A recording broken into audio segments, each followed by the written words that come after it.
open your Bibles to the book of Esther and find the 3rd chapter. We're going to be looking at the first 6 verses this morning. Esther 3, 1 through 6. In our pew Bibles, you can follow along on page 778.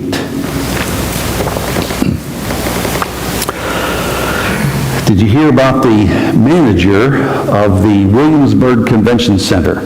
Now, I must say right up front, I don't even know if Williamsburg has a convention center. But we're going to talk about the manager of the convention center. One of his little tricks at being hospitable, and he prided himself in his hospitality. One of his tricks was to look when somebody came in, if they were holding their credit card, and try to catch the name on the card and then refer to them by name without them even knowing how he picked this up. So this guy comes in and he has his credit card in his hand, and it's a corporate credit card, not personal, it's corporate. And the manager catches a glimpse of it, and he says, "Welcome to Williamsburg, Mr. Bell." Mr. Bell says, "You know what? Why don't you just call me Taco?"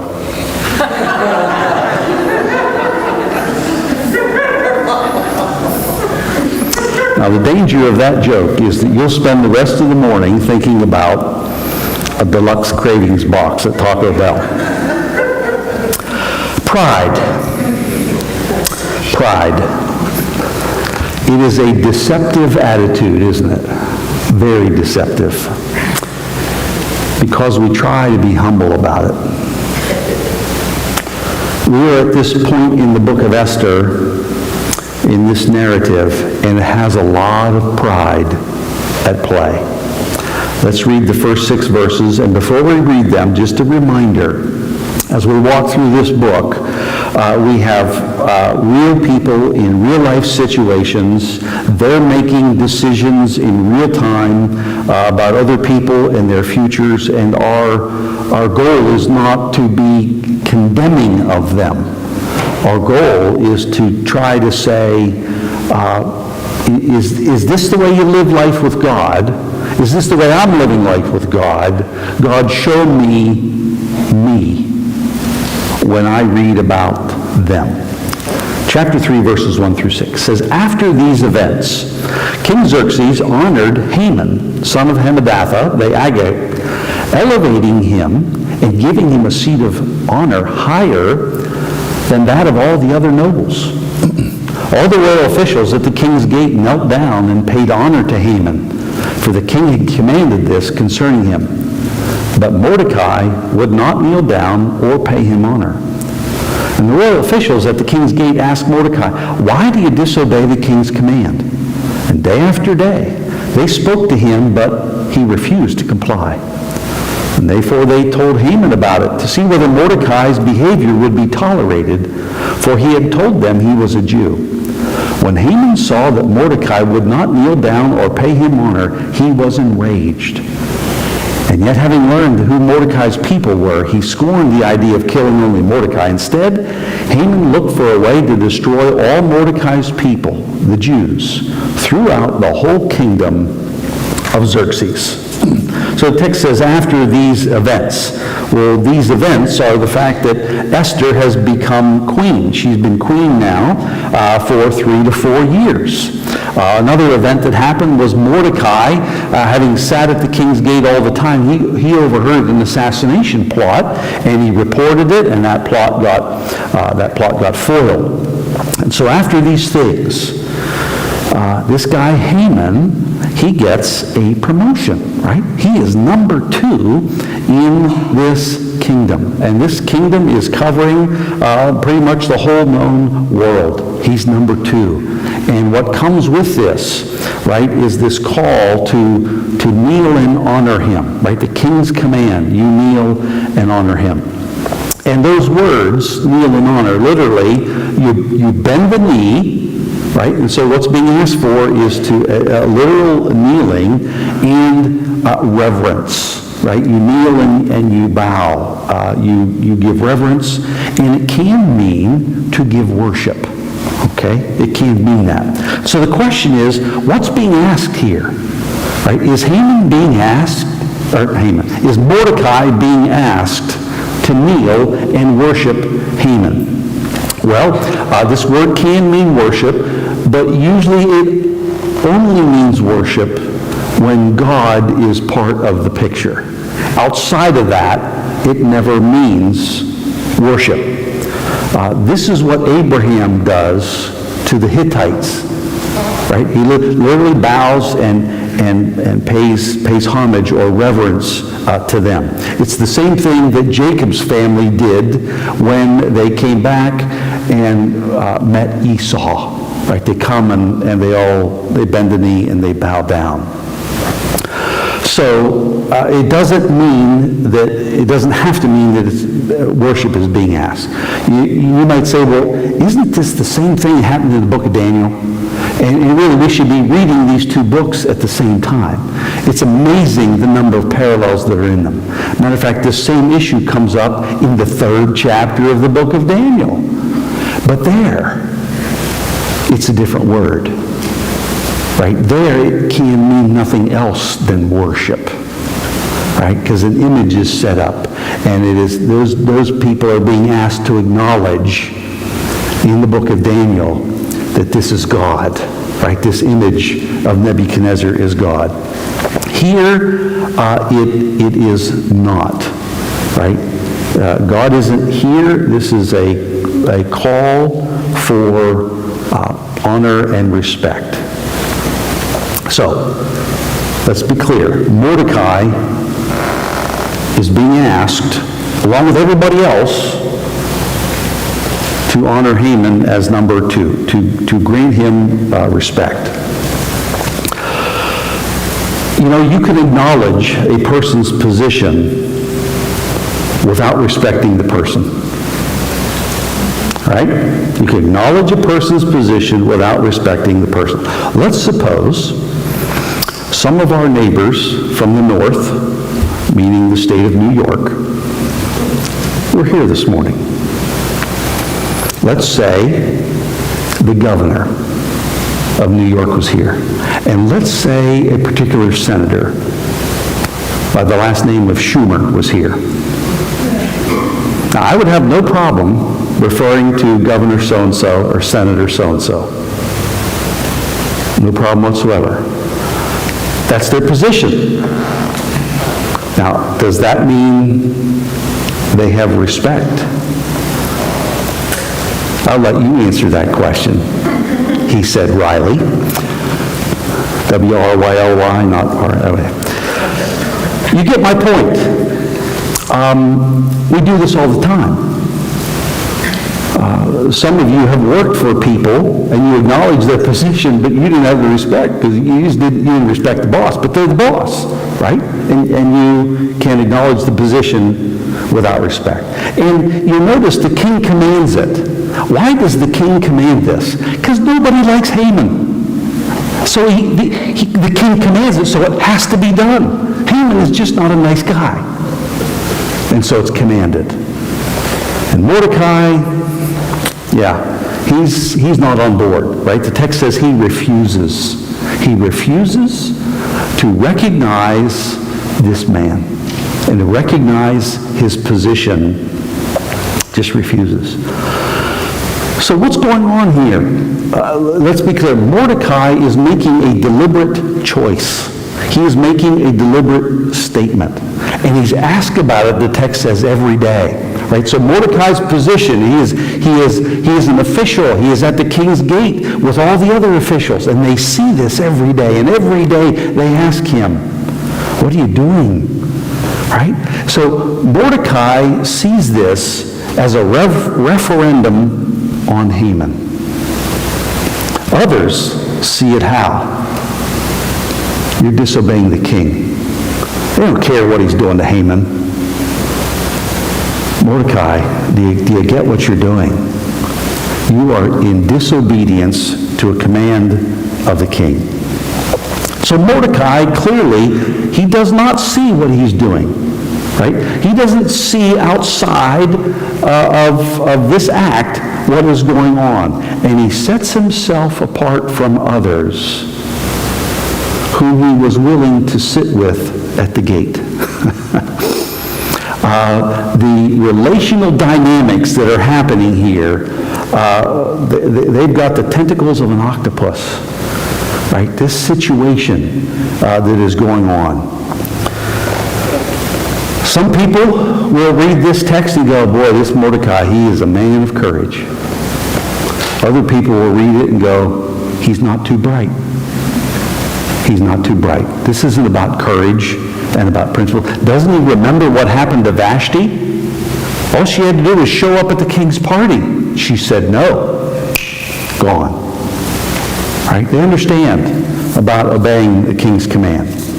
Most people, most commentators, read this book and presume that Mordecai is acting on principle. Right? He's a principle. I am bowing to no man. Won't do it. I want to suggest to you that he's acting on pride. This isn't about principle. Because a little bit later in the book, he will let other people bow down to him. Okay? We'll get there. Just take my word for it. But today, it's what? Not me. I am not bowing to Haman. I don't like the guy. Nobody likes the guy. I'm not doing it. After all, he saved the king. He saved Xerxes. He was the guy who heard about this plot and passed it on through Esther. I saved the king. My cousin, Esther, is the queen. And in verse 4, besides that, I'm a Jew. I'm a Jew. Somehow along the way, it has become okay to reveal that he is a Jew. Why now? Right? When Esther is up for queen in a mockery of relationships, don't tell him you're a Jew. Don't tell him you're a Jew. Mordecai is in charge of keeping Esther quiet about the fact that he's a Jew. She's a Jew. Now, it's okay to reveal that he's a Jew. I want to suggest to you, we're talking about pride here, right? Pride is so deceptive, right? And when I mean that, I mean when we have pride about something about ourselves, something that sets us off as different. It blurs our principles while it pretends to be principled. It pretends to be pure, but it sets itself and ourselves off from and above others, and it blinds us to seeing ourselves. You say, well, how do I know? Right? If I'm acting like Mordecai, how do I know? Ask yourself this question. Do your principles change with your circumstances? If they do, they're not principles, right? They're just relative guidelines that change whenever the direction of the wind changes. Why do we hide the fact that we're a Jew when it comes to being queen, but we reveal the fact that we are a Jew when it comes to Haman? I just want to suggest that what we have here is Mordecai is making a statement about himself. He is making a statement about Haman. He is making a statement about, I don't have to obey the king. That's a statement. You want to call him courage? That last part does take some courage. But notice, what is at the end of verse 4 and 5? At the end of verse 4, these people who are around him, who see him refusing to give any kind of recognition of Haman's position, they see this every day, right? They go and tell Haman about it. Right? And then Haman realizes he's not doing it. What does that tell you? It tells you that Haman never noticed Mordecai. Right? Day after day this went on. Haman doesn't notice Mordecai at all. He's totally oblivious. He's got a whole other set of pride, right? That he doesn't look at the little people. And he goes through and he has to be told about it. And so Mordecai might think he's doing something the people that matter don't notice. He might be giving a referendum on Haman. Haman doesn't even know he's there. But when Haman finds out about it, right? Verse 5. It says Haman, the NIV says he is enraged, or he is burning with anger. Right? Gives you a tip-off to what kind of guy Haman is. Right? That somebody he doesn't even know won't bow the knee, and it just lights him up. You got to be a special kind of pride to have that happen. Of all the things that could make you bothered, this is the kind of guy he is. And he goes into this burning rage. And we need to ask ourselves a question. What did Mordecai think would happen? Right?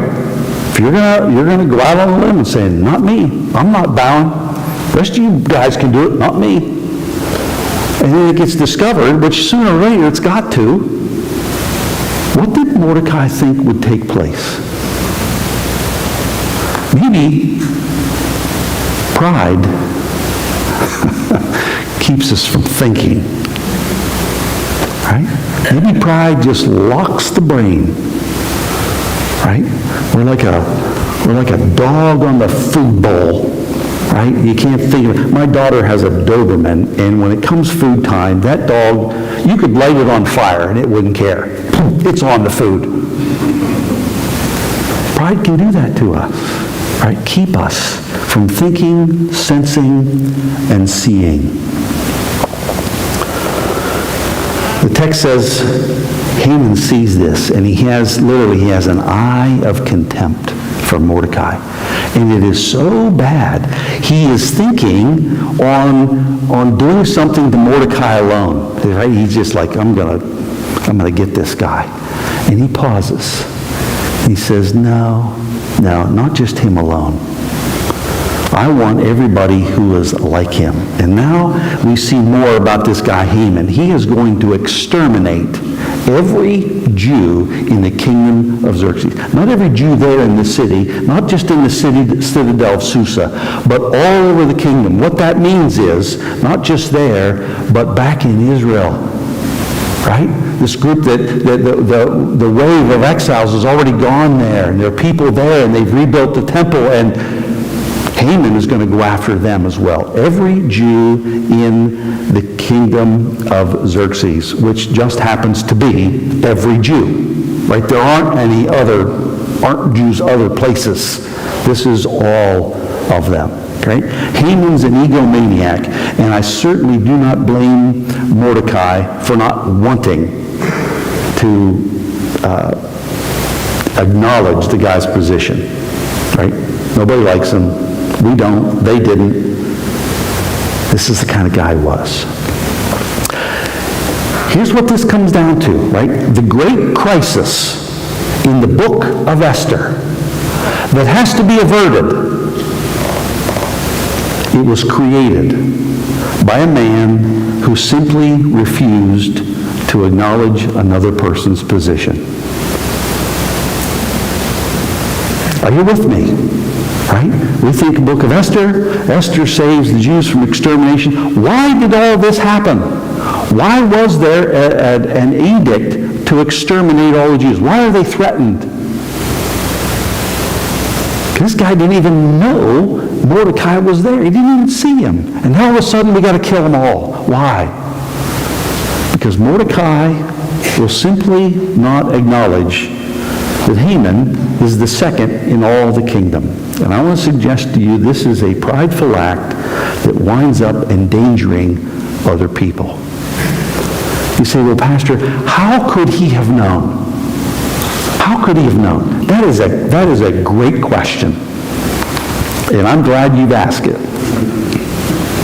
How could anybody know what their actions are going to do? How could we possibly know anything? So we're just roaming throughout the earth, doing whatever we want to do, with no way, no guidance, no boundaries, no wisdom, no discernment. You just take your best shot. That's not what we believe. That is not what people of the book believe. And here's how we know. We ask God. Right? We come under his lordship. We come under his word, and we ask him. Do you know how many bad things happen when we don't ask God? Remember this little one? Should I or shouldn't I eat this fruit? I got an idea. How about ask God? Doesn't happen, does it? Nobody. Eve doesn't ask God. Adam doesn't ask God. Nobody asks God. What's happening here? God isn't being asked. This is how Mordecai could know. And again, I am not trying to trash Mordecai. Please don't hear it that way. What we're doing is we're critiquing our own life. We're critiquing our own pride. One of the things that God really struggles with, right? The lust of the eyes, the pride of life. That's what we're critiquing here. And maybe we're being given a mirror, not to condemn Mordecai, but to look at ourselves. Mordecai acts unilaterally, right? You know what unilaterally means? It means one-sided. He doesn't take into consideration any other sides of what this is going to mean, and that's what pride does. He hides his Jewishness when it's to an advantage, and he discloses it when it's to an advantage. And maybe when that advantage is to excuse his own behavior and his own choices and his own pride. Now, I realize in covering this text and what I'm saying to you, this is a non-traditional view of the book of Esther, right? And I've already said that probably 4 or 5 times, and we're going to continue to get the non-traditional view of the book of Esther because I think that's what the Word is revealing, okay? So here we have this situation. What do we do with this? I believe God is trying to ask us, ask me, ask you, do I go through life and only see me? And I'm laughing because the answer for 99.9% of human beings is, yeah, that's what I do. I go through life and I only see me. Is it possible that when we do that, we create problems for ourselves and for others that never need to be in the first place? One of the things that could be asked is, we have this great crisis in the Old Testament that could have been completely averted. If a guy was just willing to acknowledge the king, he's going to do that. He's going to obey the king later when he's the guy on the horse that everybody bows to. That's okay. But no, not now. I can't do it now. Right?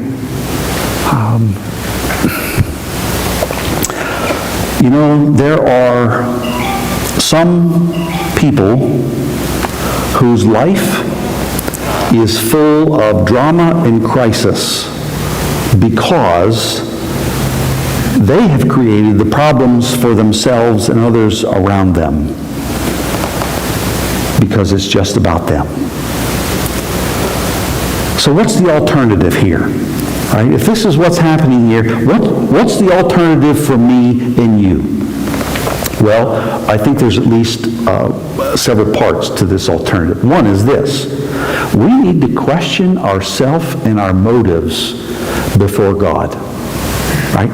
We need to invite a look from God. Because maybe Mordecai is right. Maybe he should draw a line in the sand and say, you know what? I'm not doing it, and here's why. Because God is my God, and I will bow to no other. Where is that? It's not there. Sometimes we need to invite God to search us and to search our heart, to search our thoughts, and for God to say, yeah, Conley, you're just acting out of your own pride. You just need to let it go. Just drop it. Go up. Right? Follow me. James and John and Mommy, you know what you're asking. You know what you're No, just be a servant, right? Just humble yourself and be a servant. Isn't that what Jesus said? So, in contrast to what's happening here, we bring our hearts and our minds and our motives before the Lord. And we say, Lord, what do you think? This is what I'm thinking. This is what I believe I should do to honor you. Is this what I should do to honor you? And allow him to guide us. But God isn't asked here. God isn't talked about here. Right? This is just done. We ask ourselves, what does this mean for other people? Right? What do my actions mean for others who are around me? You know, we read that text earlier, and when Mom and James and John come and ask, what do we read? The other 10. What? They are indignant, right? They can't believe these guys had the nerve to go with their mommy to Jesus. It's embarrassing at best. It's infuriating. And they're indignant over this. What do my actions mean for other people? I don't live in a world where I can act unilaterally. Because anything I do as a pastor of this church involves you. You bet it does. Because if I go out this afternoon and make a public embarrassment of myself, it will reflect upon this congregation, and you are part of it, and you won't go, well, so what? He's a man unto himself. He's not, it doesn't matter. No, we all get this. Right? And so we have other people we are connected to. And I'm sure Mordecai had no way of envisioning that his not me, not now, not to Haman was going to wind up being a threat to the entire Jewish people. And that's the whole point of asking God. That's the whole point of coming and submitting our minds and our thoughts and our decisions. What will this mean for other people? A third part of this is, what kind of witness is my actions, what kind of witness for the Lord are these? How am I representing God? I mean, if Abraham can bow down to the Hittites, which he does the exact same thing that Mordecai was asked here. And Mordecai, being a Jew, should know that. Right? That was way back. He should have known the law. You should understand, you know what? There's a time you draw a line, times you don't. And Abraham was willing to bow down and honor the position of the Hittites. He was also willing to stand off the king of Sodom. Okay? He doesn't give him anything. And so the question is, Lord, what do you want me to do here? How are my actions going to reflect upon you? And the last part of this is, what about what is called the weaker brother? Right? The brother that he just can't see past a very rigid, a rigid view. And so you come to the New Testament and that great discussion in Corinthians about eating things that were purchased at a market from a place that got them from another place that used them in sacrifices. And Paul says, look, you're free. Eat. Whatever God has made, you can eat it. But maybe there's somebody that can't handle it. Maybe you can. And what do? You have deference to the weaker brother. You just say, you know what? I'm not going to do this. This is going to create problems for somebody else. It's just not worth it. It's not worth it for me to stand my ground and my rights while another person is struggling. They're just not there. It's not worth it. These are the kinds of things that come up in the Scriptures, right? These are the kind of things that should come up in the heart and the life of the people of God. And these are the kinds of things that aren't coming up here. And I want to suggest to you what's underneath it. It's one of the deadly things called pride. And it can be very well alive in each of us. And sometimes we don't see it. And if it's there and we don't see it, we're probably not asking about it. What is a prideful person supposed to do? We humble ourselves before God. We just do. We just say, Lord, maybe I don't really know me. Maybe I don't know my heart. Maybe I don't see what's going on with me. Maybe I think I'm a person of principles, and what I really am is just a person who's full of pride in myself. And Lord, I need you to take a look. We humble ourselves, right? We walk humbly with God. Let's pray.